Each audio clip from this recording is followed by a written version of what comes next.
Good evening, everyone. So today we are going to discuss about a thing which is very important as far as your physics preparation is concerned. So today we are going to discuss about the projectile motion. So what is our topic for today? It is the projectile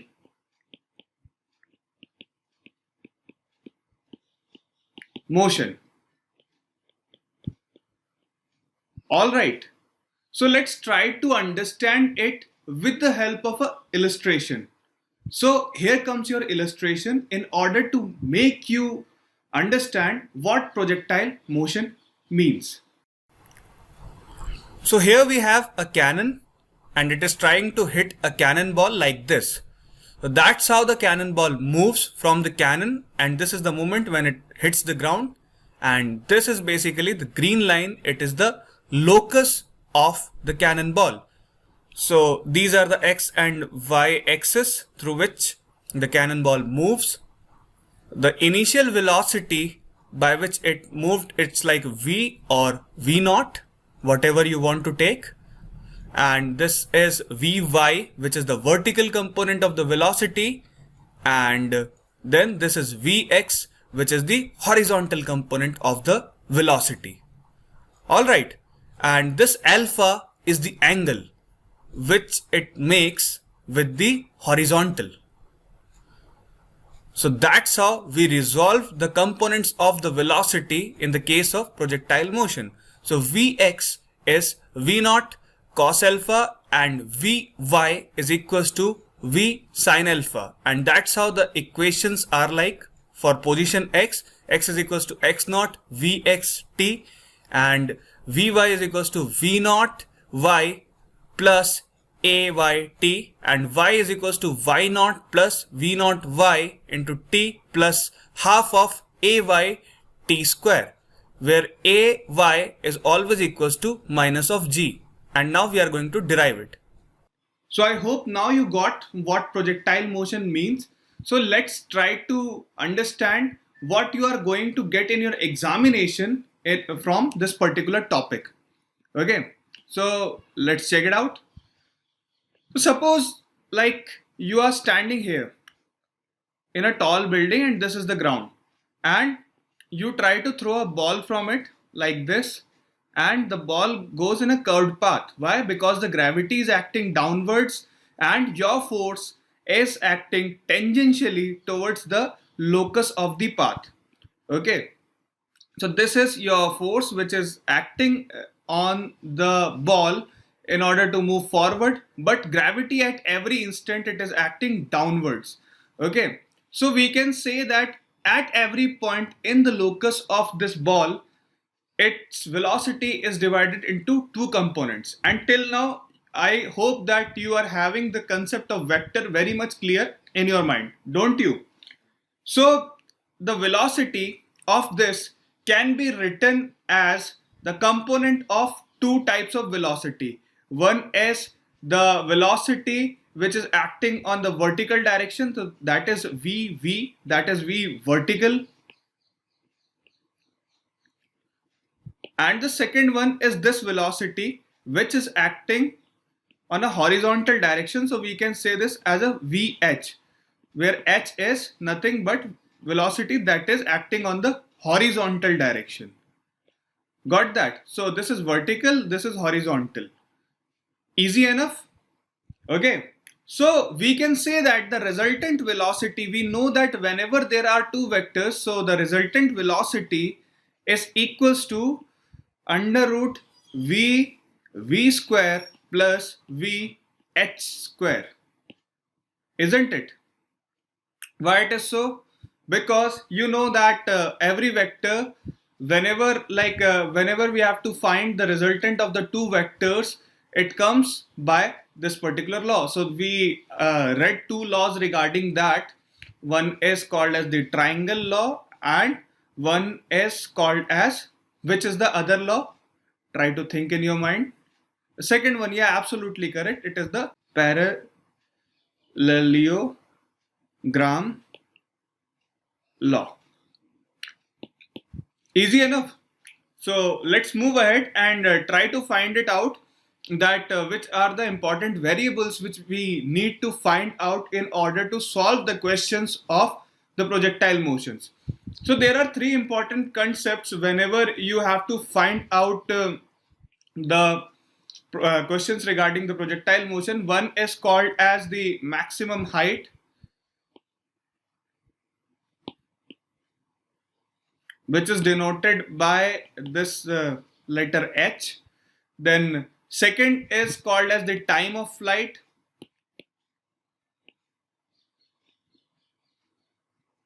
which is denoted by T. And the third variable is called as the range of the projectile, which is denoted by R.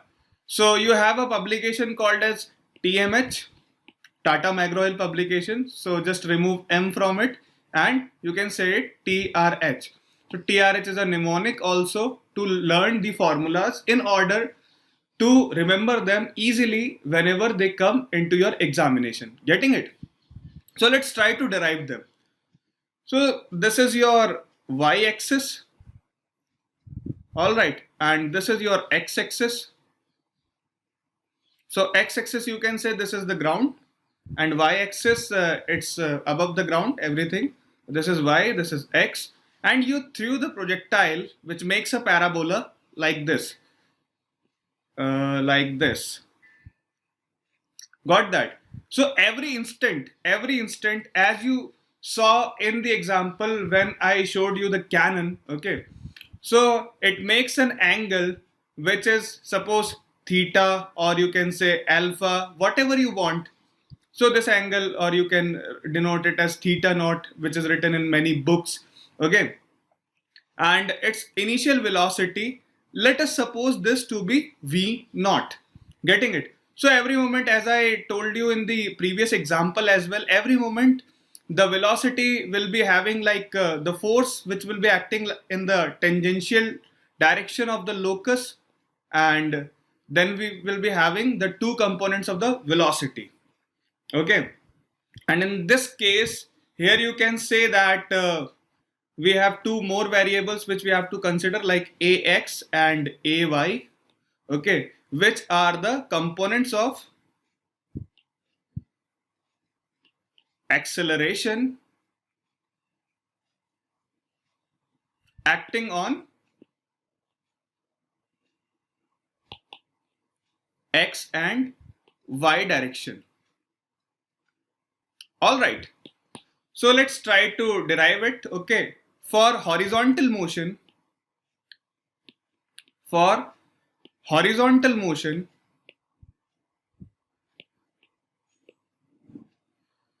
we have Vx is equals to velocity x is equals to Vox. Vo, if you remember Vo, this term Vo, which we saw earlier, it is nothing but the velocity by which the projectile was thrown, or you can say the initial velocity.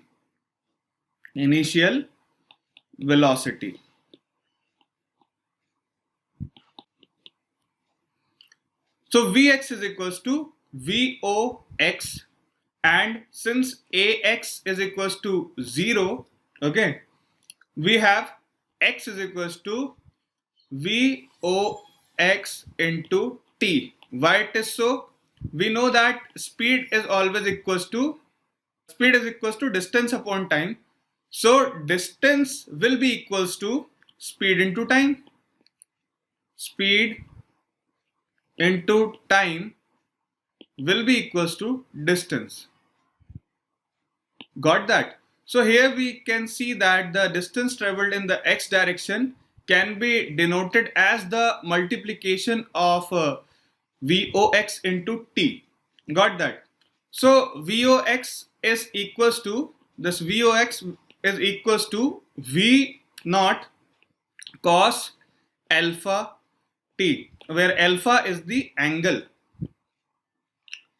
of projectile. Got that? So we got that x is equals to V naught cos alpha into t. Easy enough? Now coming to the vertical motion. So for vertical motion, Vy is equals to Voy minus Gt. Okay. Easy enough. Why minus Gt? Because minus G is acting on it. Gravity is acting in a negative direction. Gravity is acting in a negative direction of the motion of the projectile. Why? Projectile is going up, but the gravity is pulling it downwards. So what is VOY? VOY is the sign component. Is the sign component of initial velocity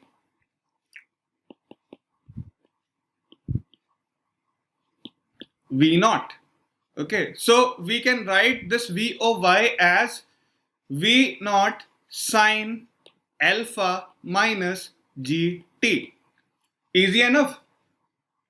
So now coming to Y, which is the distance travel, okay, in vertical motion. So it can be denoted by the second equations of motion, which is like, you know that S is equals to ut plus half at square. So here the gravity is acting in the negative direction. So we can write this Y as V naught OY T minus half G T square. Why there is a minus sign? Because gravity is acting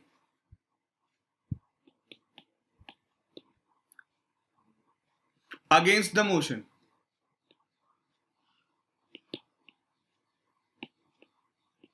I hope you are getting it, why the minus sign is there. Okay, so we can substitute the value of V naught Y, which will give you the equation V naught sine alpha t minus half gt square. Got that? So that is how we got the distance traveled in the horizontal and vertical motion. Okay, now coming to the variables in which we were interested. Okay, so first variable was the maximum height. So now coming to the maximum height. Maximum height a projectile can reach is basically, you can say the maximum height is the instant. It is the instant when the projectile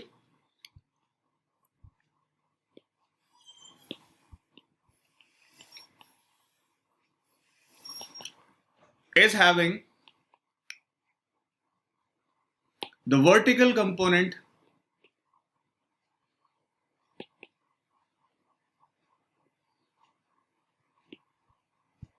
of velocity as 0. Why it is so? Just imagine this particular place. Suppose you can name this point as A. Okay, so this is the maximum height h. So here you can see that in this particular point, let me use another color. In this particular point, you can see that from here projectile is not going up, projectile is only coming down. So here we can say that the vertical motion terminated, and the meaning of the vertical motion being terminated means the vertical component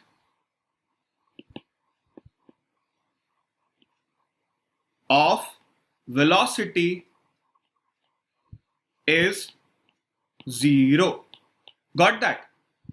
So this is what I meant to say when I was talking about the maximum height. So maximum height is the instant when the projectile is having the vertical component of velocity as 0.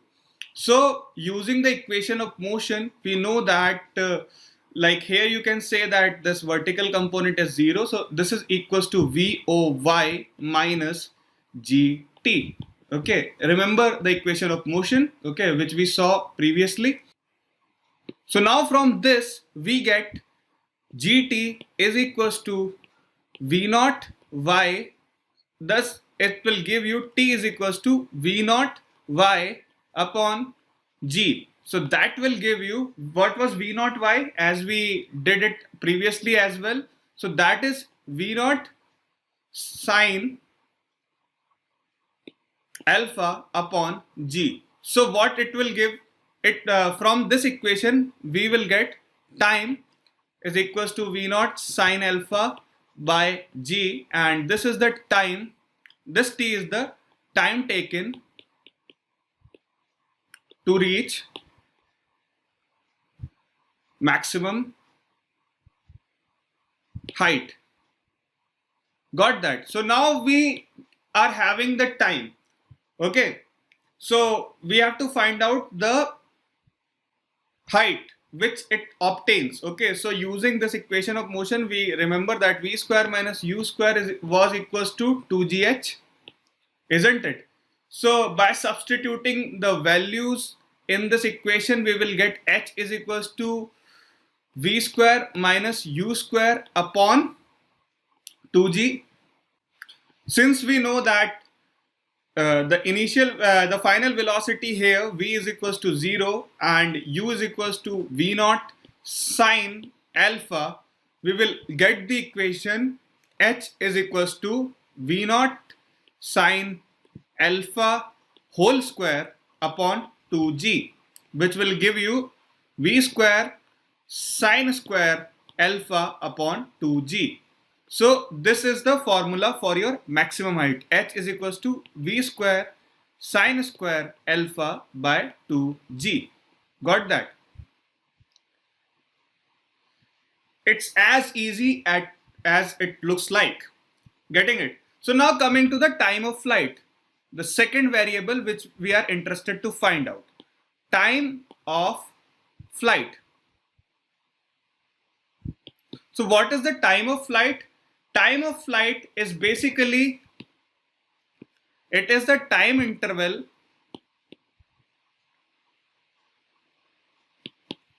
between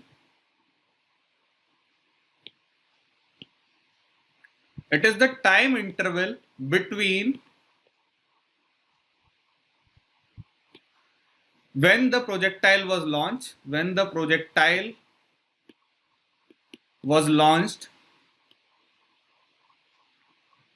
till the moment it hits the ground.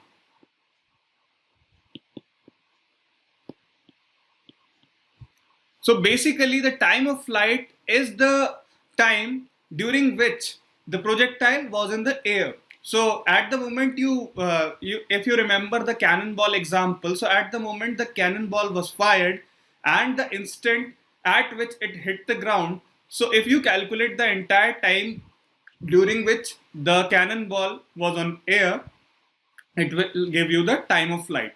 So how we can calculate it? So it is nothing but this time interval is equals to 2 times of the t. And what this t is? T was the time taken to reach maximum height, which we just derived. Just above we derived it. So this t was equals to your v naught sine alpha by g.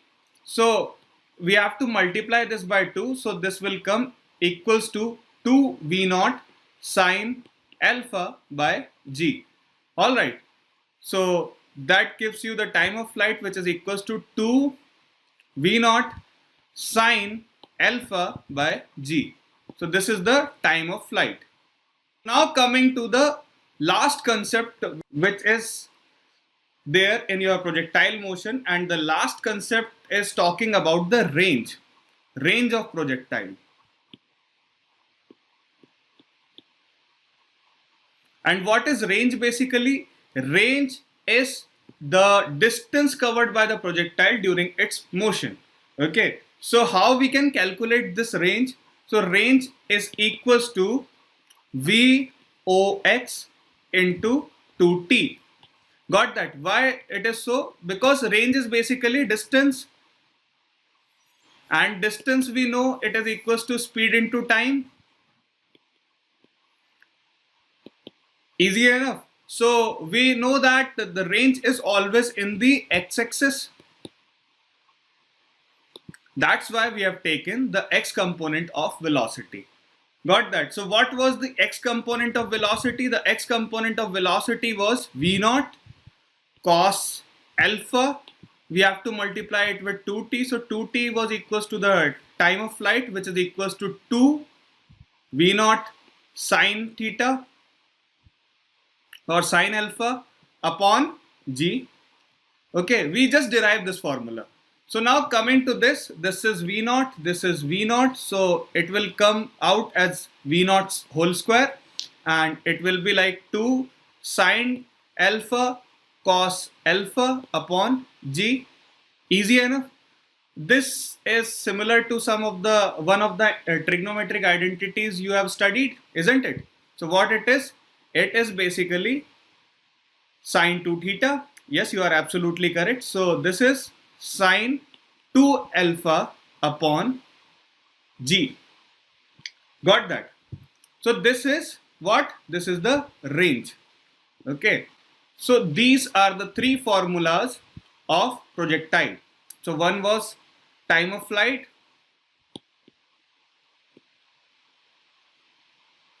second was maximum height,